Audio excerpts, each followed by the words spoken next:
channel, guys. My name is Mike, this is my aviation channel, and in today's video we've been kindly invited to the Avro Heritage Air Museum behind me there. I can't wait to go in here. There's some really cool things. Apparently it's very interactive and there's a lot to do, so come on, join me. We're going to go in, we're going to have a look, and we're going to see what this is all about. So guys, I'm not going to spoil it for you. I'm not going to show you everything. I'm going to walk around the museum now. We've got a few tours and a few aircrafts to go in, but I want to just let you come here and experience it for yourself, because it's so much information and there's so many interactive things to play on. It's just really cool. So let's have a look.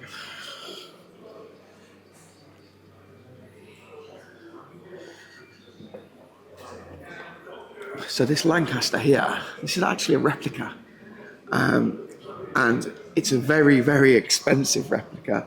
Apparently it cost the museum around about £200,000 listed.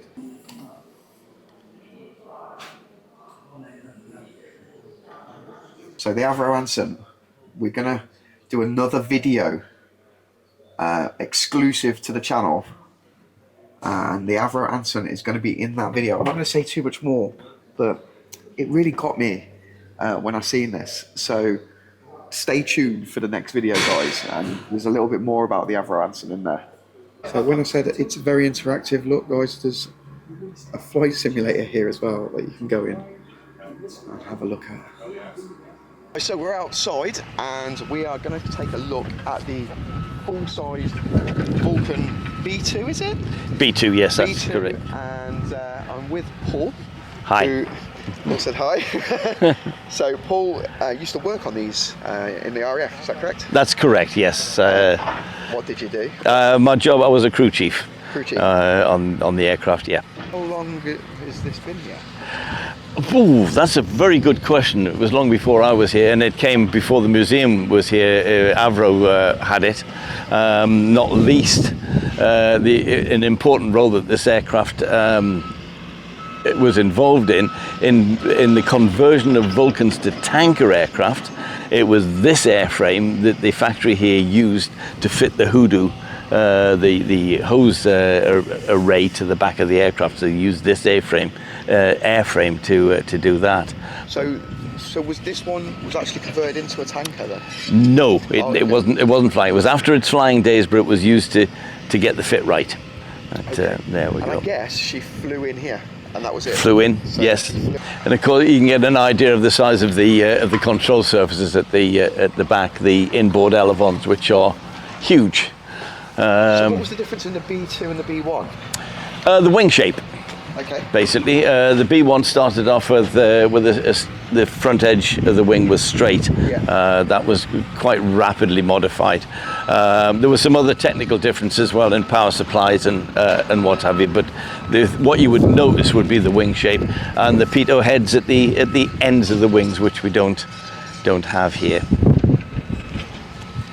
So this one's unusual because it's the only Vulcan in preservation which is in the original anti-flash white. You've just took the words out of my mouth. I was going to say, well, why is this one white and every other one that we see is normally camouflage? It's normally camouflage. The Vulcans, when they first went into service, were designed to fly high altitude, high speed, and take a nuclear weapon. And they were painted in the anti-flash white for protection. And when this one came here, they decided, right, let's have it white, the way it was when it left the factory. In its flying life, it was camouflaged. Right. Because when the role of the Vulcan changed from high altitude to flying in at low level, that's when they camouflaged them. But this one, when it came back here, they said, let's have it white again.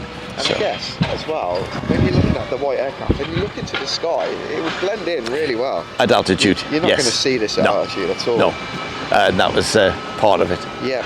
So. And when you say the anti-flash white, so was that to do with if it would drop the nuclear bomb? Yes.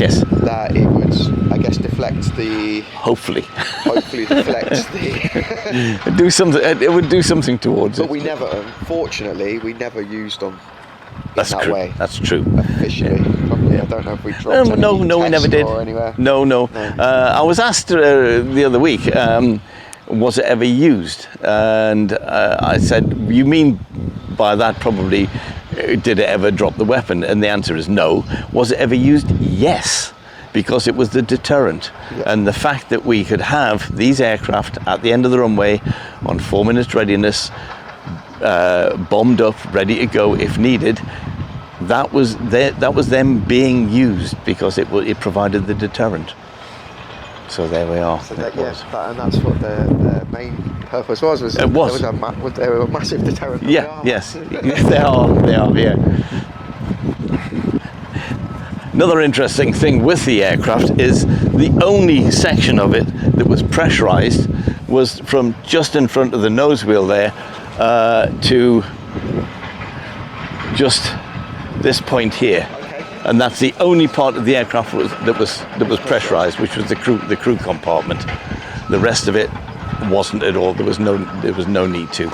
And I look at the crew compartment in these. It's just it's for an aircraft of this size. It's very spacious inside, really, isn't it? Like, there's enough room. There's definitely enough room. And there's you've just showed me. I've got to share it with my audience, but you just showed me an awesome picture of you flying in one of these, fast asleep. Yeah, absolutely. And whereabouts would you have been in that? Was you on this no, I was. You got the entrance door there. Yeah. As you go up in the entrance to the right-hand side, there was a backrest and a wooden box. So I put my dinghy pack was my cushion and my parachute was my backrest. And that's where I sat. That's in the picture. That's where I was. We could carry another crew chief on the other side as well, so we could have 2 crew chiefs, which we did sometimes. So you had to wear the parachute while you was in there? No.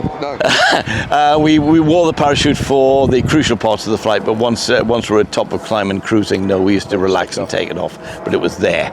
And the pilots were the only ones that were looking up to have the ejection seats. Correct. The rest of the crew had to bail out through there. Through the entrance door, yes. So this was just open.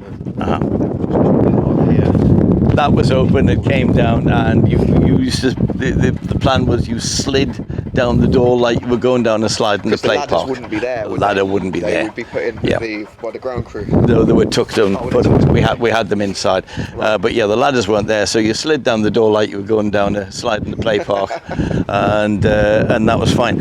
Unless the undercarriage was down. I was going to say that would be a wild ride, but if the undercarriage is down, you're going straight. The undercarriage is down. You're going to go. There was a plan to try and get round it. Yeah. Where we hooked an arm round the door jack and swung ourselves to hopefully miss the undercarriage leg. Yeah. I don't know. I don't think it would work. I would have given it a go. You'd give it a go, wouldn't you? But it's going to be it's going to be risky. Quite dicey. The B2s, were they built later or were they modified? Built later. They were built later. Yeah, second generation. Because they were built here. Yes. The final assembly was here. The final assembly. Yeah, there was parts of the aircraft built elsewhere, and they moved here, and this is where they were assembled and where they flew out of. Okay. You were the front.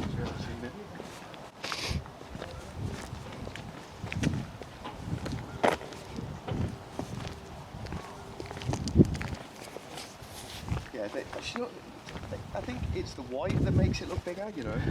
Possibly, yes. It looks massive. Do you do open cockpits in this one? We do, yes. But we need some extra hands to be able to do that. We actually do a longer, more extensive tour when we do them in this one, because our standard tour of 602's cockpit indoors is 20 minutes. Right. With the one here is 45-50 minutes, because we spend a bit more time, because with this aircraft we can actually operate the doors, and we have some simulated engine sounds built into it as well. So this is 603? This is 603. 602 is in there 602 is inside. Oh, wow. What happened to 602 then? Why did they just take the cockpit? Was it just scrapped? It was scrapped, yes, yeah. And we got we salvaged the cockpit, and eventually it came here. And we modified it in the way you've seen it to make it easy for people to go around. I guess there's a lot of money in scrapping these as well. Yes, I imagine so. We're lucky to have these now as they are, and it's a shame because that one at Wellsbourne, that was almost flight worthy. Yeah, that, isn't yeah. it? Yes, I've not been there. I've not seen it. It's a bit of a tragic story. Apparently, the guy who owned it burnt all the documentation, so it said in spite, so it could never fly again. Right. That's what I got. I'm aware of that. Yeah. So. Yeah, that's cool. Right, that's that. Good. That's Done. I can honestly say though, I've never seen the Bombay doors open on one of these before. I've seen them open, but never open in. So. These don't open as original Vulcans, unfortunately, because they've got one off at 8 racing pump. Okay.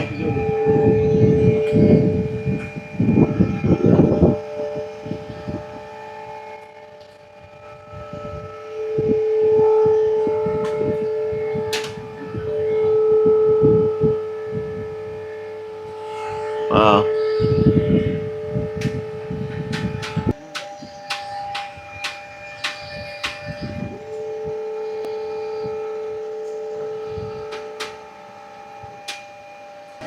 Yeah, that's a cool gadget.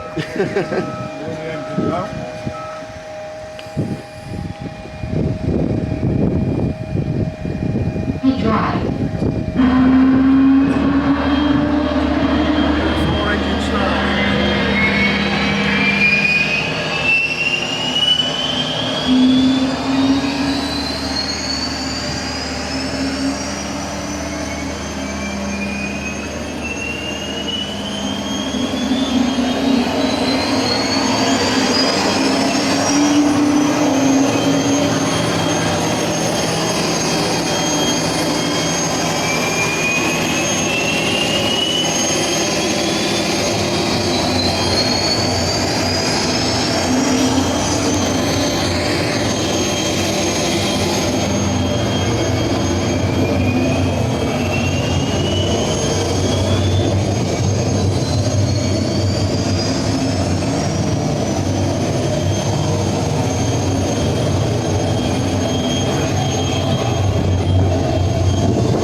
So guys, I'm going to bring this video to an end, and I want to say thank you so much for watching, and I want to say thank you so much to the Avro Heritage Museum for inviting me down and taking me around and making me feel really welcome and showing me all these cool aircrafts and all the extra little bits we're going to show in another video. So guys, stay tuned for another video. But what a day, what an experience.